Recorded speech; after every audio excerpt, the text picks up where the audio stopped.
Magandang gabi mga ka-amazing! Welcome back dito sa aking YouTube channel. Ako ang inyong tagapagkwento mula sa Amazing AI TV Fusion and Tagalog Stories. At narito na naman tayo ngayon para sa isang kwentong nakakatindig balahibo, magpapakaba at magbibigay sa atin ng mga hindi inaasahang aral. Handa na ba kayo? Ang pamagat ng ating kwento ngayon ay ang aklat na isinulat ng multo. Kaya, mga ka-amazing, simulan na natin ang kwento.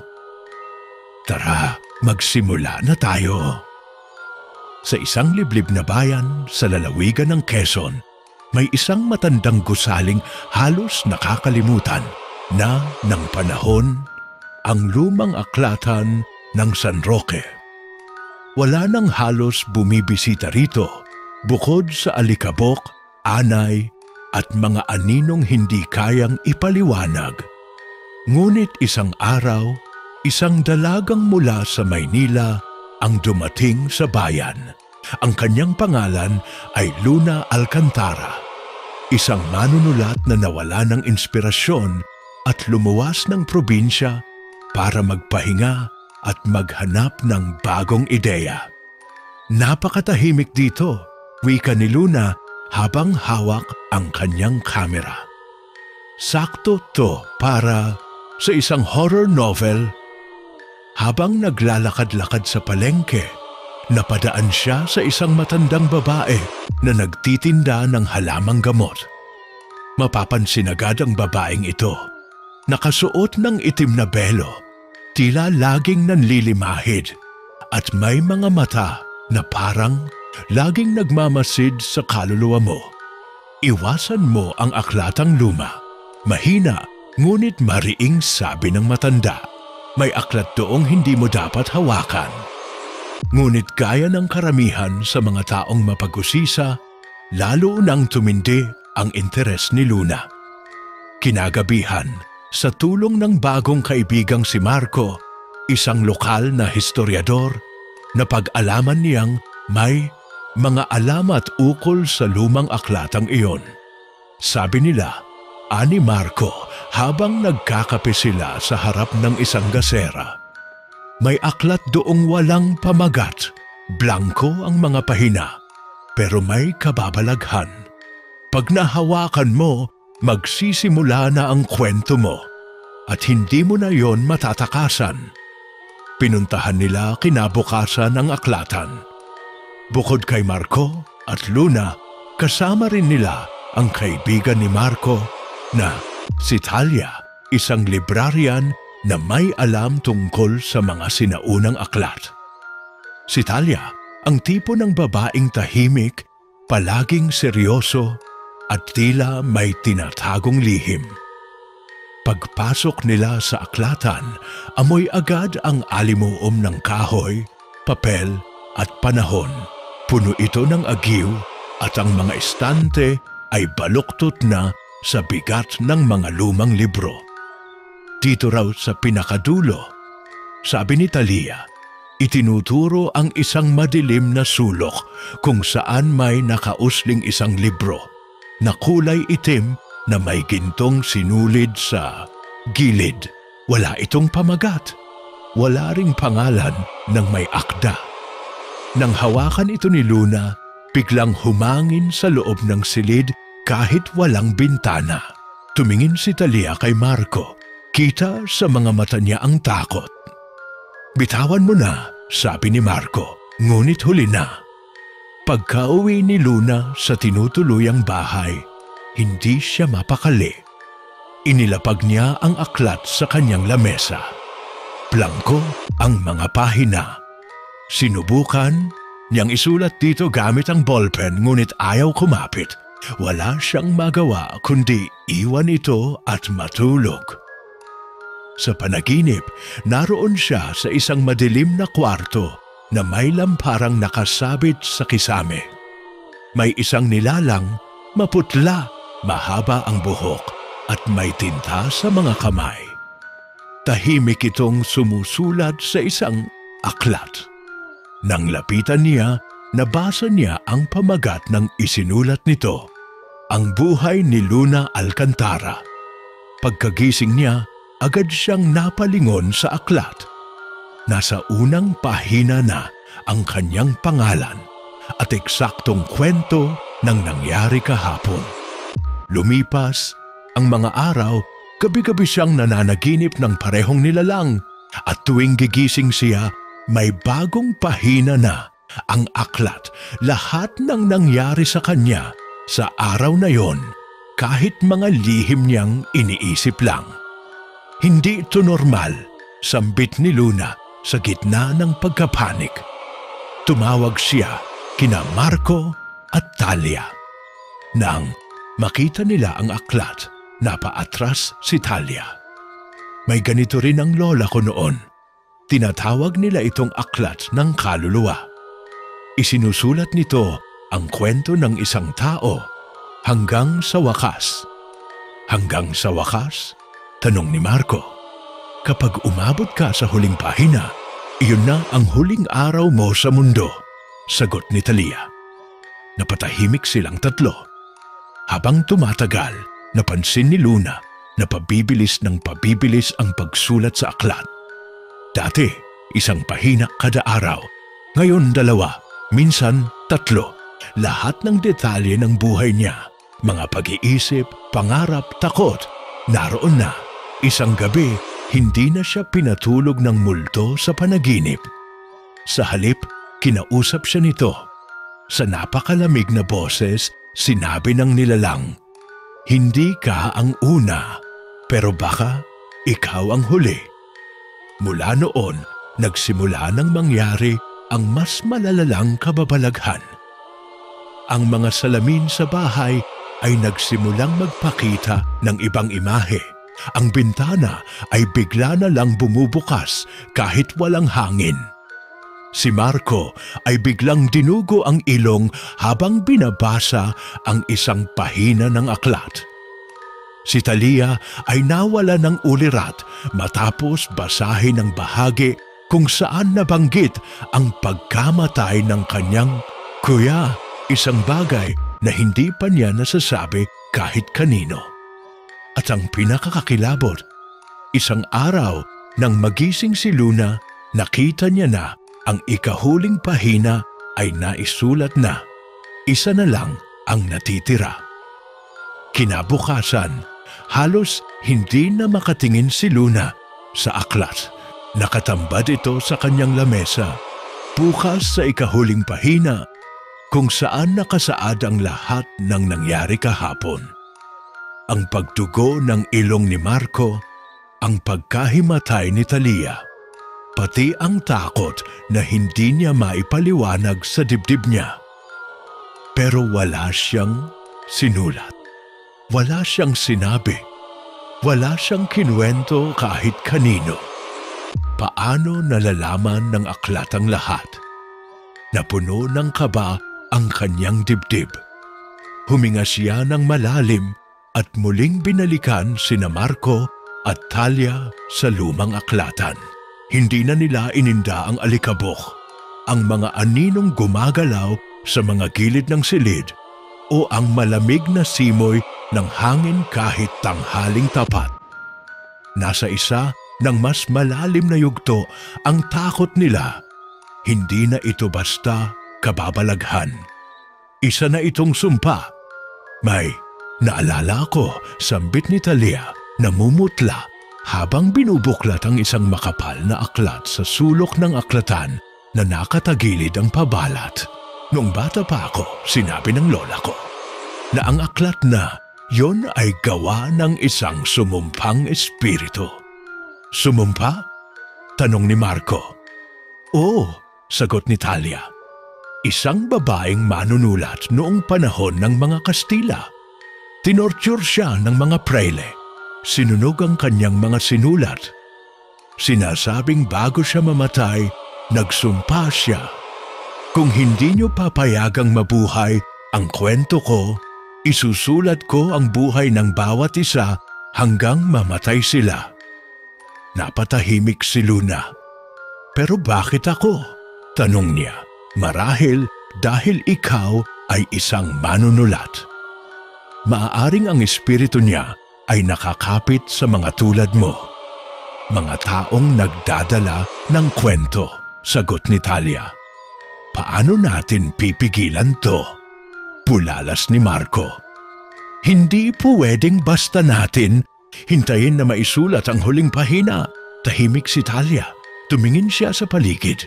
Kinuha niya ang isang luma at nasunog na papel mula sa isang selyadong kahon. May paraan, pero delikado. Kinagabihan, nagsagawa sila ng ritual sa mismong aklatan, kung saan sinasabing unang isinulat ang sumpang aklat.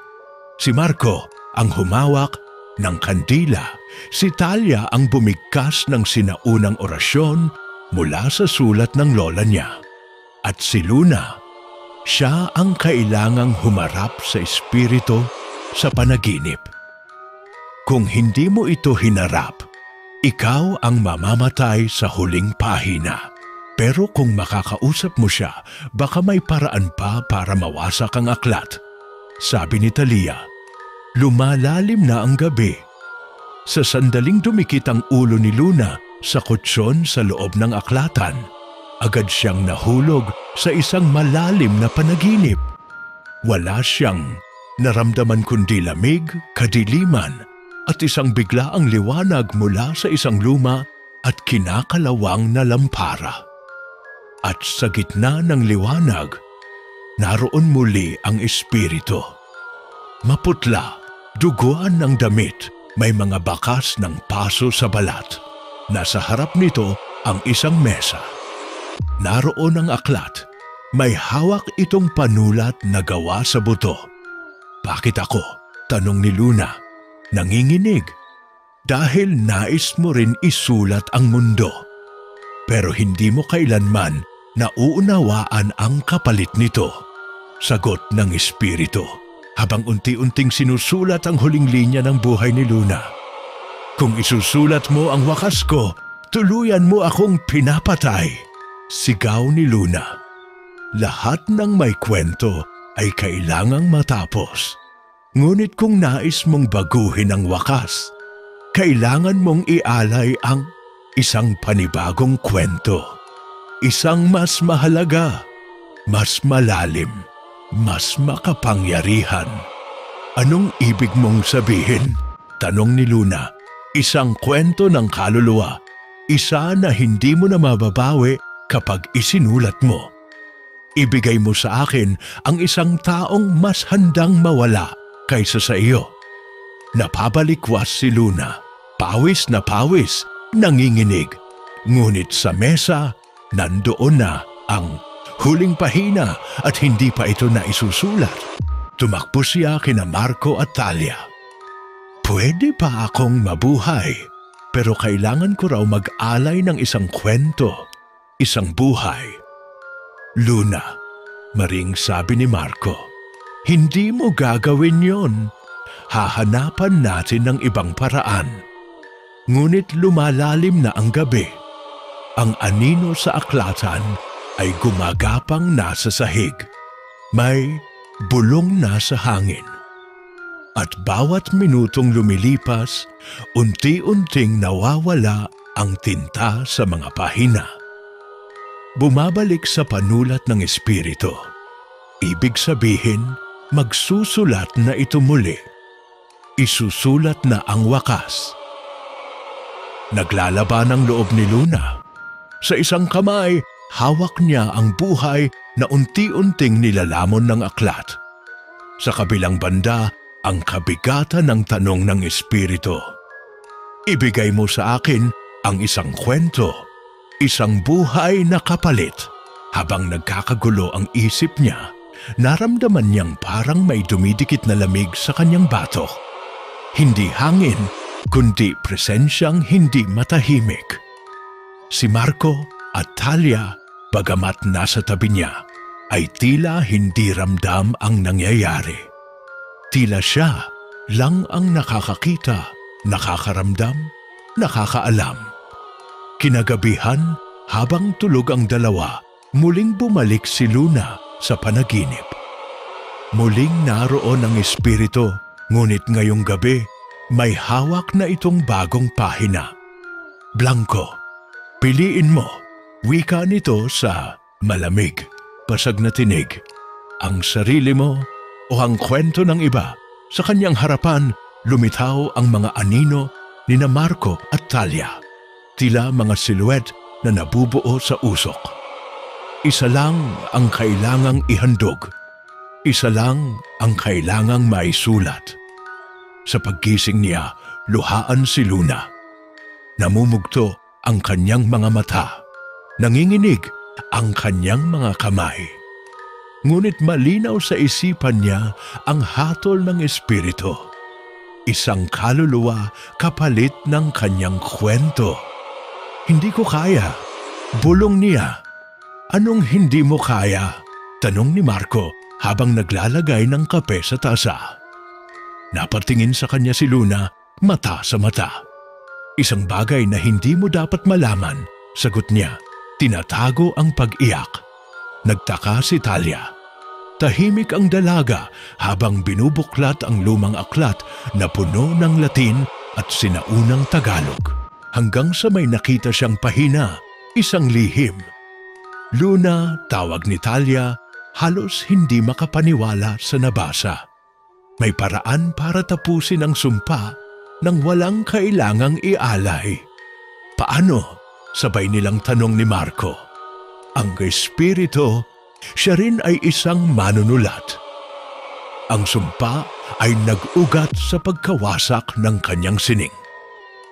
Kung maibalik natin sa kanya ang kanyang kwento, ang orihinal niyang aklat, maaari niyang matanggap ang katahimikan. Ngunit may isa pang sulat sa ilalim ng pahinang iyon. Ngunit kung hindi totoo ang iyong alay, kung imbento ang kwento mo, mas malupit ang kanyang galit, mas madugo ang kapalit. Mula noon, si Luna ay naging abala sa pagsusulat. Isinusulat niya ang kwento ng espiritu batay sa mga natuklasan nila. Ang babaeng manunulat na si Rosa Inocencia de Vega, isang alagad ng panitikan noong 1800s na pinatay sa loob ng kumbento. Matapos mahuli ng mga praile na nagsusulat ng mga kwentong tumutuligsa sa simbahan at kolonyal na pamahalaan.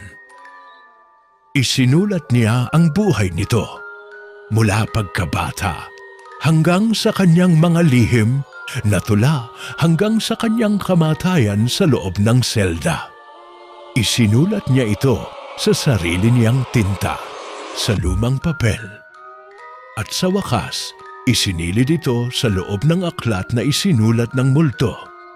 At sa gabing iyon, nagdasal silang tatlo habang hinahawakan ang aklat. Kung ito ang tanging paraan, bulong ni Luna, na makalaya ka sa kasakiman ng mundo, ibinabalik ko ang iyong kwento. Sa panaginip, huling beses niyang nakita ang espiritu. Hindi na ito galit.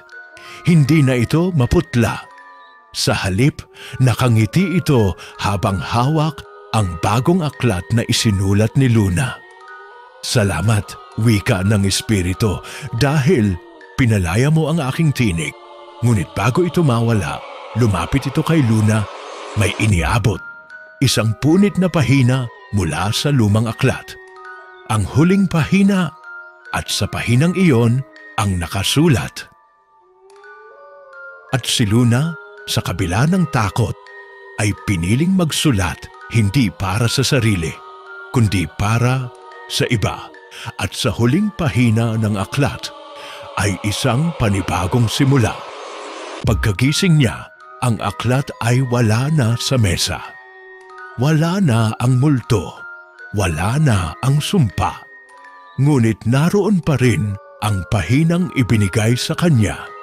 Naka-frame na ngayon sa kanyang bagong opisina sa Maynila, kung saan siya ay naging tanyag na manunulat ng mga kwentong batay sa kababalaghan at katotohanan. Pero sa likod ng tagumpay na ito, Hindi niya kinakalimutan ang isang gabi sa isang lumang aklatan kung saan ang kanyang buhay ay isinula at hindi kailanman makakalimutan, ngunit sa bandang huli, sa ilalim ng drawer ng kanyang mesa, may nakita siyang itim na pahina. Walang pamagat, walang pangalan, blanko. Lumipas ang ilang buwan mula nang mawala ang aklat. Muling naging normal ang buhay ni Luna. Kung tatawagin mang normal ang buhay ng isang taong minsan nang isinusulat ang kapalaran ng multo. Nagkaroon siya ng mga panayam sa telebisyon, inanyayahan sa mga seminar, at binigyan ng mga parangal para sa kanyang natatanging kontribusyon sa panitikang Pilipino. Pero sa likod ng mga ngiti niya sa kamera, may bumabagabag pa rin sa kanyang isipan, ang itim na pahina.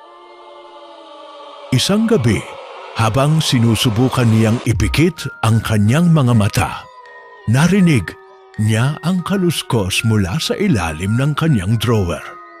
Bumangon siya, dahan-dahang binuksan ang kahon, at nandoon pa rin iyon, ang itim na pahina. Ngunit ngayong gabi, may nakatala na, hindi tinta, kundi dugo. Ang mga kwento ay hindi natatapos. Sila ay natutulog lamang hanggang sa may bagong humawak sa panulat. Muling nabalot ng kilabot si Luna. Kinuha niya ang pahina at sinubukang sunugin ito. Pero kahit gaano kainit ng apoy, nananatiling buo ang papel. Parang apoy ang bumaligtad. Tinanggihan ang papel na ito. Parang may sariling kamalayan. Kinabukasan, dinala niya ito kina Marco at Talia. Ngayon ay nagtatrabaho na silang tatlo sa isang research team na sumusuri sa mga sinaunang manuskrito at misteryo ng kultura sa Pilipinas. Pero kahit sila, natigilan. Nakita ko tong simbolong to dati, sabi ni Talia habang itinuturo ang kakaibang marka sa gilid ng pahina. Ginagamit yan ng mga tinatawag na mga tagapagsulat ng anino. Mga sino? Tanong ni Marco, isang lihim na samahan ng mga manunulat noong panahon ng Kastila at Hapon. Hindi sila sumusulat para mabasa. Sumusulat sila para makontrol ang kapalaran ng iba. Lumamig ang silid. Sa gitna ng tanghaling tapat, naramdaman ni Luna ang malamig na hangin sa batok niya, gaya noong una niyang nakita ang espiritu. Pero mas matindi, mas mabigat. Kinagabihan, hindi siya makatulog, kaya bumalik siya sa aklatang pinagmulan ng lahat. Hindi niya alam kung bakit, pero parang may humihila sa kanya pabalik. Ang amoy ng lumang papel, ang tunog ng sahig na kahoy, ang katahimikan, lahat ay parang bumalik sa orihinal na gabi. Sa sulok ng aklatan, may isang lumang istante na dating sira. Ngunit ngayon, ayos na, malinis. At may isang bagong aklat, walang pamagat, walang pangalan ng may akda. Pero pamilyar. Ang disenyo parang eksaktong kopya ng aklat ng multo. Nilapitan niya ito, tiningnan. Tila nang aakit ang mga pahina na muling hawakan niya. Pero bago pa niya maabot, biglang bumukas ang aklat, kusang loob. At sa loob nito, nakasulat, "Maligayang pagbabalik, Luna. Handa ka na bang magsulat ng sarili mong kapalaran?" Napaatras siya, pero ang mga pahina ng aklat ay mabilis na lumilipat, isa-isa hanggang huminto ito sa isang larawan. Larawan niya. Nakatayo sa gitna ng aklatan, sa mismong posisyon niya ngayon. At sa ibaba ng larawan, pahina Uno ng Hansultangs, ang bagong manunulat. Hindi na ito tungkol sa multo. Bulong ni Luna. Ako na ang sumusulat. Ngunit hindi pa siya nakakatapos ng pangungusap nang maramdaman niyang parang may tumayo sa likuran niya. Paglingon niya, si Rosa Inocencia de Vega. Ngunit hindi na siya multo. Buo na ang anyo. Nakasuot ng lumang damit. Nakatitig ang mga kwento ko'y nilapastangan, pero ikaw ang pumalit. Kaya't sa oras na ito, Luna, ikaw na ang maging tagapagsulat ng mga buhay. Pero tandaan mo, lumapit si Rosa. Isinilid ang itim na pahina sa aklat. Ang bawat kwento ay may kabayaran. At ang panulat mong hawak ay hindi na tinta, kundi kaluluwa. Mula noon, araw-araw na may sumusulpot na mga kwento sa aklat ni Luna. Hindi niya isinulat, pero dumadaloy mula sa kanyang isipan. Mga istoryang misteryoso, puno ng kababalaghan, at ang ilan sa mga tauhan ay mga taong pamilyar, isang estudyante sa unibersidad, isang matandang tagabantay ng simbahan, isang batang naglalakad sa tabi ng ilog. Hanggang sa isang araw, isang kwento ang lumitaw sa aklat-kwento ni Marco. Hindi makapaniwala si Luna habang binabasa ang bagong lumitaw na pahina. Si Marco, isang lalaking matalino, mapagkakatiwalaan, ngunit may lihim na matagal nang tinatago. Isang lihim na kapag nadiskubre ay maaaring magpabago sa lahat. Napakapit siya sa gilid ng mesa. Hindi niya alam kung gawa ba ng imahinasyon o kung mismong aklat ang bumubuo sa kwento. Dahan-dahan niyang sinundan ang bawat salita, bawat detalye. At habang binabasa niya, mas lalo siyang natatakot. Ang kwento ay hindi lang basta tungkol kay Marco. Ito ay totoong-totoo. Mula sa pagkabata nito sa San Pablo, Laguna, hanggang sa pagkakaibigan nila sa unibersidad at isang pangyayari na hindi kailanman isinabi ni Marco sa kanila. Isang gabi sa sementeryo, 5 taon na ang nakalilipas. Ayon sa kwento, si Marco ay nagsagawa ng isang ritual upang makipag-ugnayan sa yumaong lola niya na albularyo. Ngunit sa halip na kaluluwa ng mahal sa buhay, ibang nilalang ang sumagot. Isang nilalang mula sa itim na anino, mga espiritu ng mga kwentong nasira, nalimot at ipinagtabuyan ng panahon. Isa sa mga nilalang na ito ang nakatali ngayon kay Marco, at yon ang dahilan kung bakit siya ay laging nakakakita ng mga kakaibang pangyayari. Pero tahimik lang. Nang matapos basahin ni Luna ang pahina, lumingon siya kay Marco na kasalukuyang nakaupo sa kabilang bahagi ng opisina, abala sa pagsusuri ng mga dokumento. Marco, usisa ni Luna, nanginginig ang boses. May gusto akong itanong. Ngunit bago pa siya makapagsalita, biglang bumukas ang pintuan ng opisina. Si Talia, namumutla, nanginginig. Luna, may problema tayo.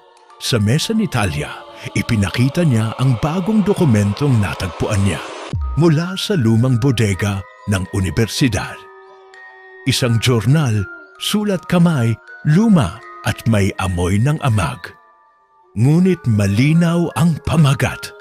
Ang itim na panulat, ang kapatiran ng mga tagapagsulat ng anino sa loob nito ay mga pangalan, mga kasapi ng lihim na samahan.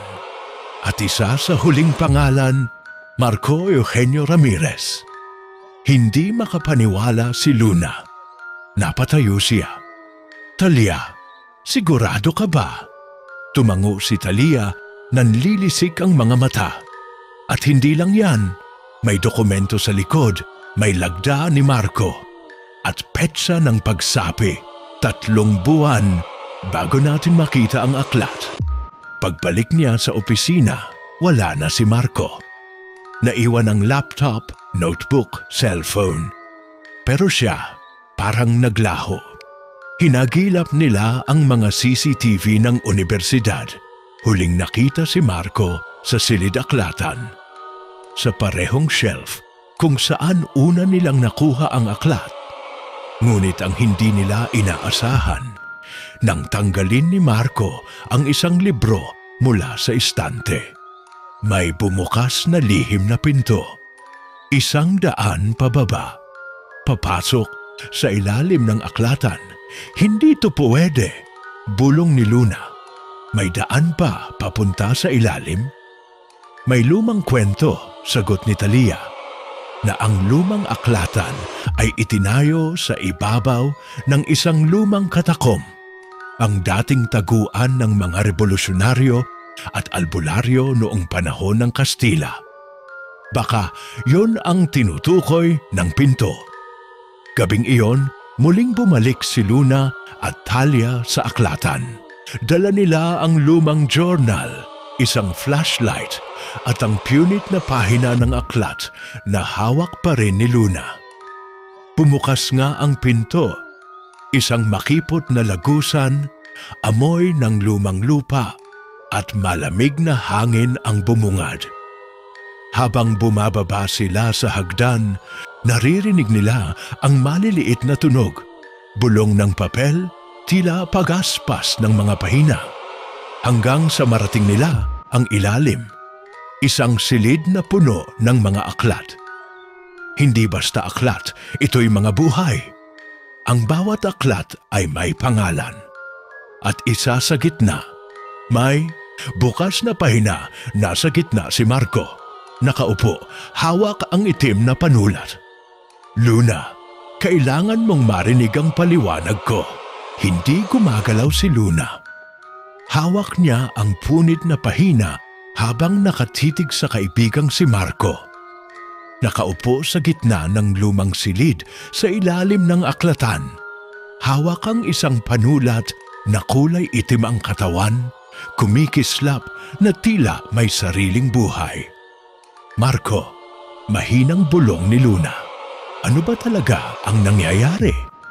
Tumayo si Marco, dahan-dahang lumapit sa kanila. Sa liwanag ng flashlight, nakita ni Luna at Talia ang mga mata nito. May kakaibang bakas ng pagod at lalim. Ngunit higit sa lahat, may takot. Hindi ko gustong mapasama rito, bulong ni Marco. Pero nang una nating makita ang aklat, pinili ako. Hindi lang ikaw, Luna. 2 tayong pinili. Anong ibig mong sabihin? Gulat ni Talia. Bawat isang tagapagsulat ng anino ay may kasamang tagapagbantay. Isang taong sisigurong hindi lalampas sa hangganan ng pagsulat ng tadhana. Pero nabali ang batas, lumampas ako. Lumapit si Marco sa isa sa mga aklat sa gilid ng silid. Binuksan ito, larawan ng isang estudyanteng nawawala mula sa ibang universidad. 4 na buwan na ang nakakalipas. Isa siya sa mga unang kwento ko, sabi ni Marco, garalgalang tinig. Nagsimula akong magsulat ng simpleng takot. Mga bangungot lang. Pero habang tumatagal, parang gusto ng panulat ng higit pa. Anong ibig mong sabihin? Tanong ni Luna na ngayon ay nakakaramdam na ng kaba sa kanyang kaibigan. Parang may buhay ang panulat. Hindi lang ito lumilikha. Kumakain din ito, kaluluwa, kwento, buhay. Hinawakan ni Marco ang kanyang sentido. At habang sinusulat ko ang mga kwento, mas lalo kong nararamdaman na hindi na ako ang may kontrol. Parang ako ang sinusulatan. Biglang umalingaw-ngaw ang tunog mula sa silid. Parang daan-daang pahina ang sabay-sabay na nagkakaskasan. Napalingon sila. Isa sa mga aklat sa dingding ay bumukas ng kusa. Lumabas mula sa loob nito ang isang anyo. Itim, walang mukha at gawa sa punit-punit na pahina ng libro. Ang nilalang na tinatawag sa journal ni Talia bilang ang Encanto. Isang nilalang na isinilang mula sa labis na pagsulat at sa kaluluwang sinakripisyo sa kwento. Tumakbo kayo, sigaw ni Marco. Ngunit bago sila makatakbo, sinunggaban ng nilalang ang braso ni Talia. Nabitawan niya ang flashlight. Sa dilim, naririnig ni Luna ang sigaw ng kanyang kaibigan, ang kaluskos ng mga papel, at ang ungol ng nilalang na parang libong tinig na nag-uungol sabay-sabay. "Talia!" sigaw ni Luna, pero hindi na niya ito makita. Pagbalik ng liwanag, tanging ang kwaderno na hawak ni Talia ang naiwan sa sahig at isang bagong aklat na may pamagat. Ang huling sigaw ni Talia Mendoza. Napaupo si Luna. Nanginginig. Namumuo ang luha sa kanyang mga mata. Hinanap niya si Marco, ngunit wala na rin ito. Parang nilamon ng anino. Ang itim na panulat ay naiwan sa ibabaw ng mesa. Kumikinang pa rin. Parang nanunukso. Lumapit si Luna. Tiningnan ang punit na pahinang hawak pa rin niya. At sa ilalim nito, unti-unting lumilitaw ang mga bagong letra. Sa wakas, natira ka na lang, Luna. Ikaw ang huling manunulat at nasa kamay mo na ang pagpili, ituloy ang kwento o tapusin ang lahat.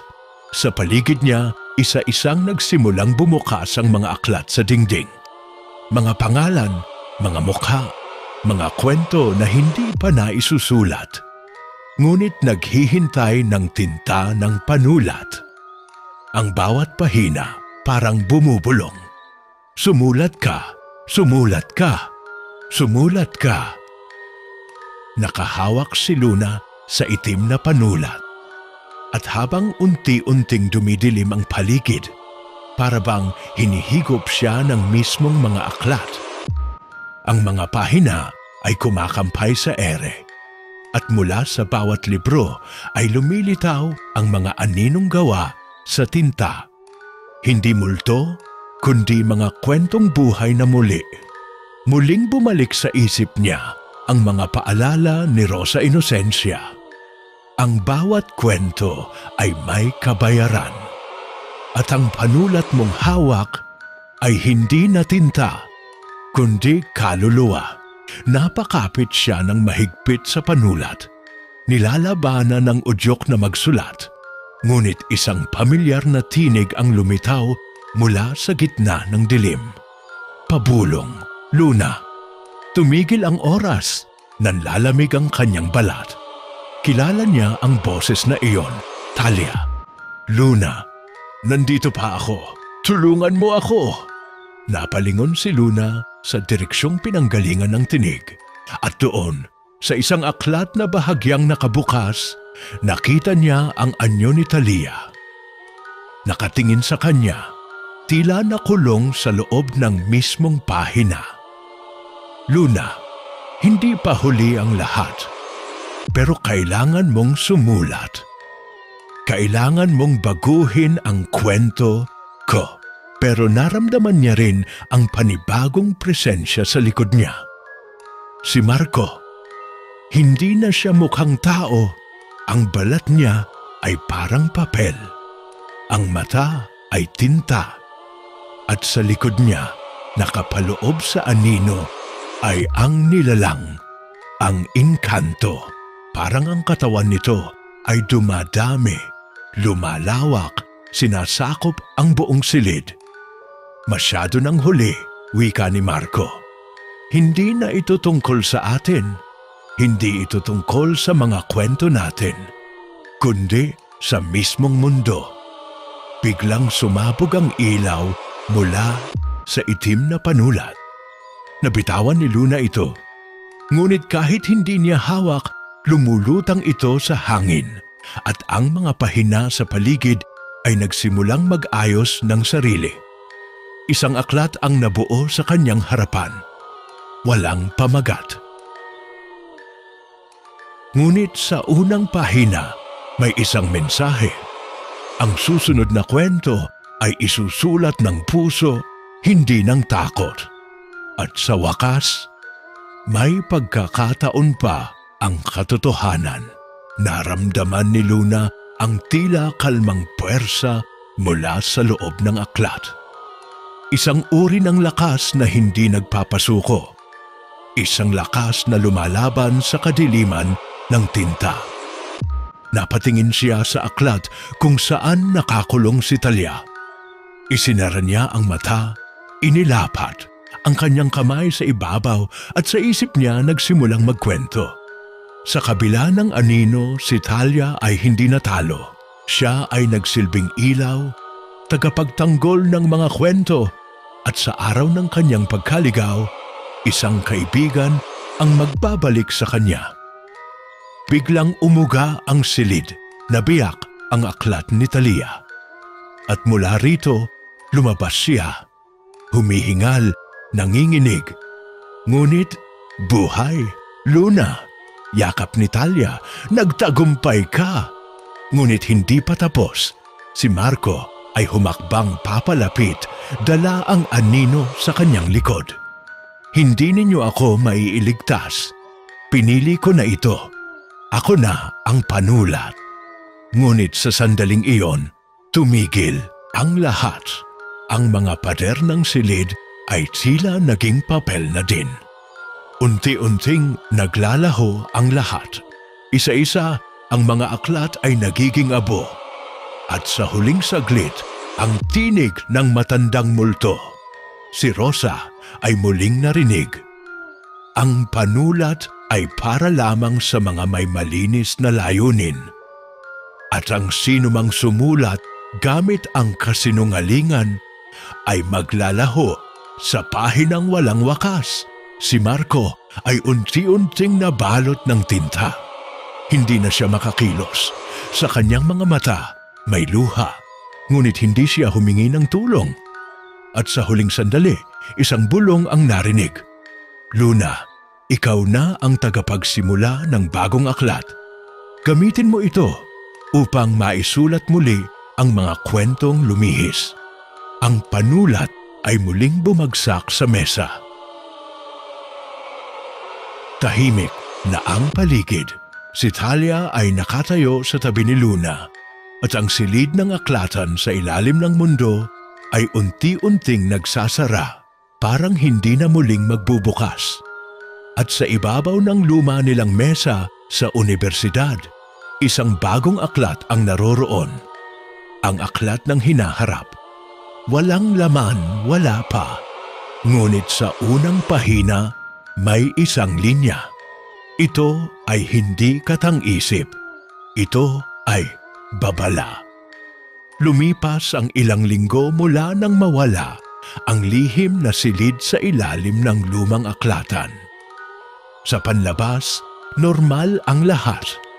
Balik-aral ang mga estudyante. Tahimik ang universidad.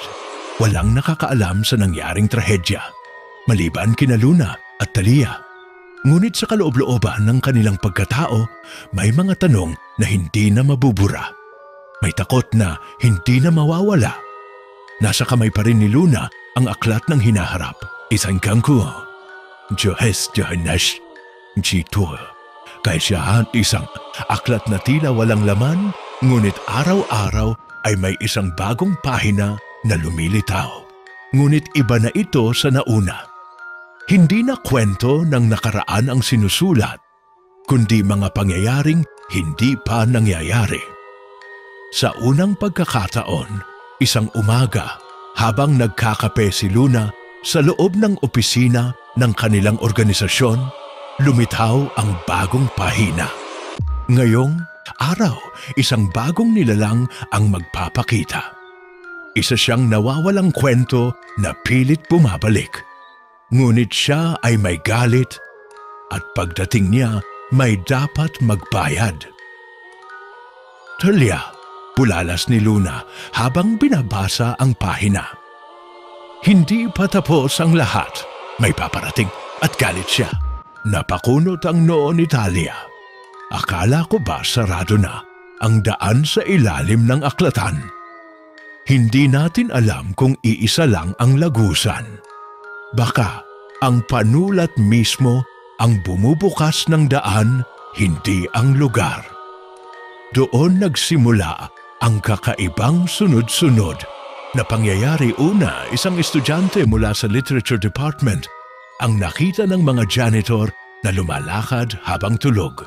May dalang aklat na walang pamagat, pero hindi nila maalis sa kanyang kamay kahit anong pilit. Pangalawa, isang guro ng history ang biglang naglaho habang nagtuturo. Naiwan lang ang kanyang lesson plan sa pisara. Nakasulat ng pabaliktad sa tinta. Isinulat ako, kayo ang kasunod. Pangatlo, isang audio recording mula sa library ang kumalat sa dark web. Isang audio na tila naglalaman ng daan-daang tinig na umiiyak, may paos na nagsusumamo. Ibalik ninyo ang kwento ko. Ibalik ninyo ang pangalan ko. Habang lalong dumadami ang mga misteryosong insidente, si Luna at Talia ay bumuo ng Project Archive, isang lihim na inisyatibo upang bantayan ang mga kakaibang aklat at dokumentong biglang lumilitaw sa loob ng universidad. Kasama sa kanilang grupo ang ilang estudyanteng may bukas na isipan sa kababalaghan. Elijah, isang batang IT expert na nakakakuha ng data mula sa na-haunt na CCTV recordings, Claire. Isang psychology major na may matalas na pakiramdam sa presensya ng enerhiya. At si Father Ramiro, isang paring dating professor ng comparative mythology na nagbabalik upang magbantay isang gabi. Habang binabantayan ni Luna ang aklat, muling lumitaw ang isang pahina. Hindi lang ito babala. Ito ay paanyaya. Ang mga kwento ay naghahanap ng katarungan. Ang mga kwento ay hindi dapat kalimutan. Sa ikatlong gabi ng dilim, bubuksan muli ang daan. At kung hindi ninyo kami pakikinggan, kayo ang isusulat namin. Tama ang hinala nila. Sa loob ng aklat ng hinaharap ay nakatago ang natitirang kwento ni Marco. Ang huling kabanata na hindi niya natapos. Ito ang kwentong dapat sana ay magsasara sa kasunduan niya sa Encanto. Ngunit dahil hindi niya ito naisulat, nananatili ang nilalang sa gitna ng daigdig ng mga tao at mga anino. Walang hanggan, gutom sa kapalit. At sa panaginip ni Luna, muling bumalik si Marco. Hindi tulad ng dati. Ngayon ay mas payapa ang mukha niya. Luna, wika ng multo ni Marco. Nasa iyo na ang huling tinta. Isulat mo ang wakas. Pero wag mong kalimutan, ang bawat tuldok ay may kakambal na multo.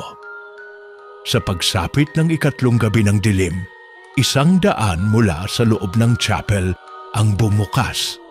Isang lagusan ng papel at anino, parang hininga ng libo-libong kwento.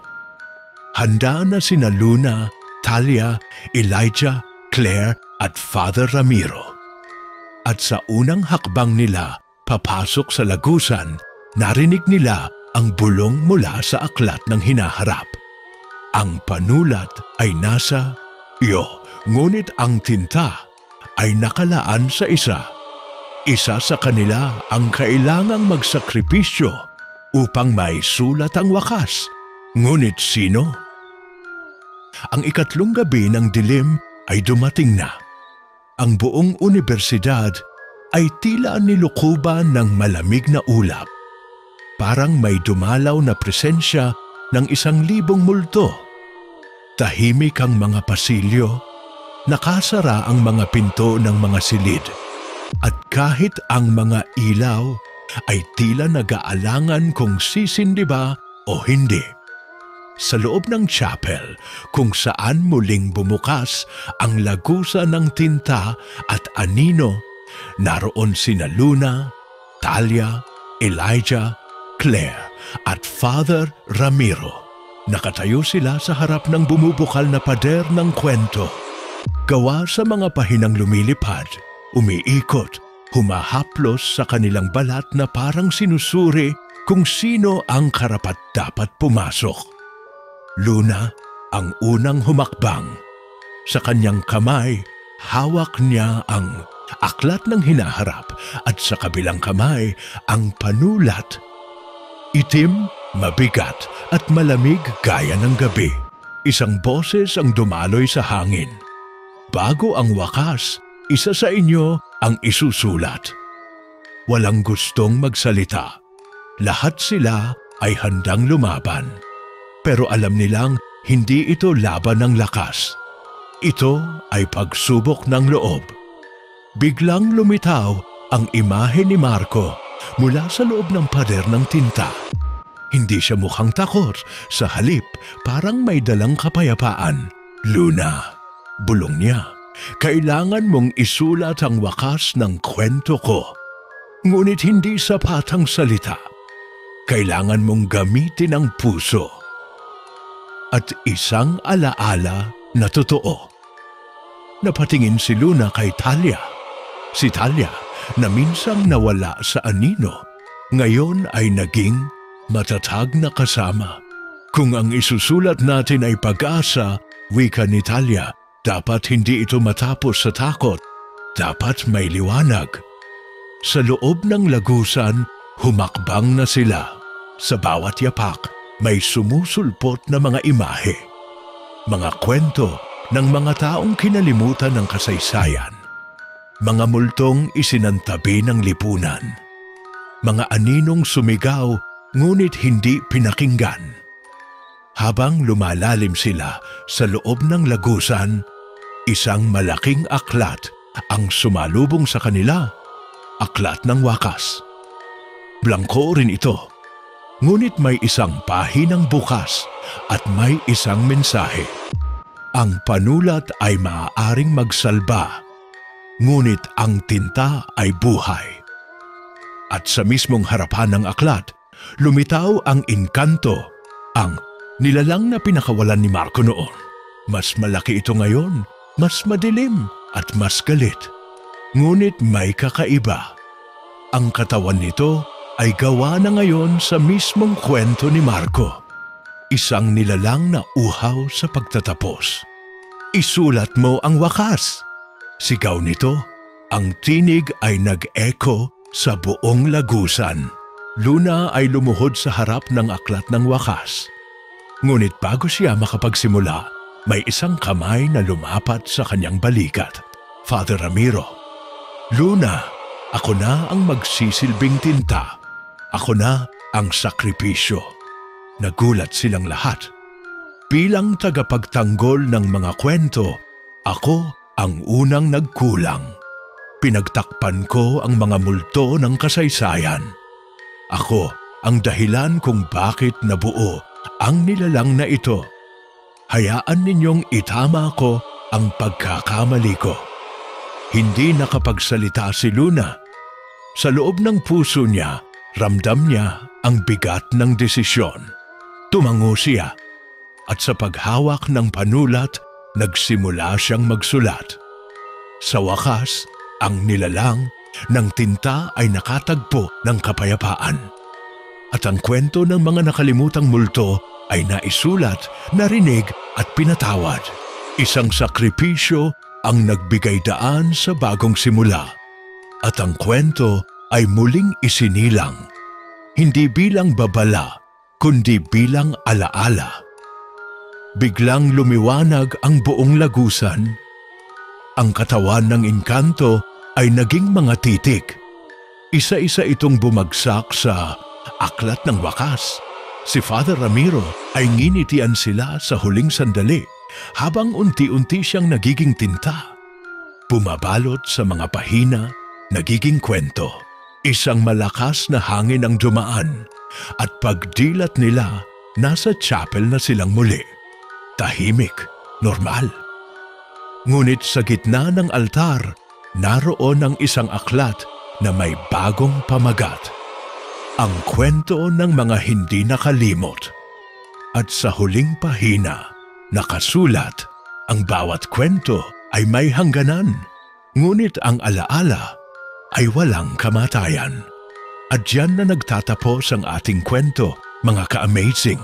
Maraming salamat sa pagsama, pakikinig, at pagtahak sa madilim, ngunit makahulugang landas ng ang aklat na isinulat ng multo. Kung nagustuhan ninyo ang kwento, huwag kalimutang i-like, i-share, mag-comment, at mag-subscribe dito sa ating channel, Amazing AI TV Fusion and Tagalog Stories. Ako po ang inyong tagapagkwento at lagi kong paalala, ang bawat kwento ay may halaga at minsan ang nakakatakot ay siya ring nagtuturo sa atin ng pinakamalalim na katotohanan. Hanggang sa susunod nating kakatakutan, mga ka-amazing, mag-ingat kayo at huwag kayong basta-basta matutulog habang may hawak na aklat. Baka kayo na ang isunod na isulat. Paalam!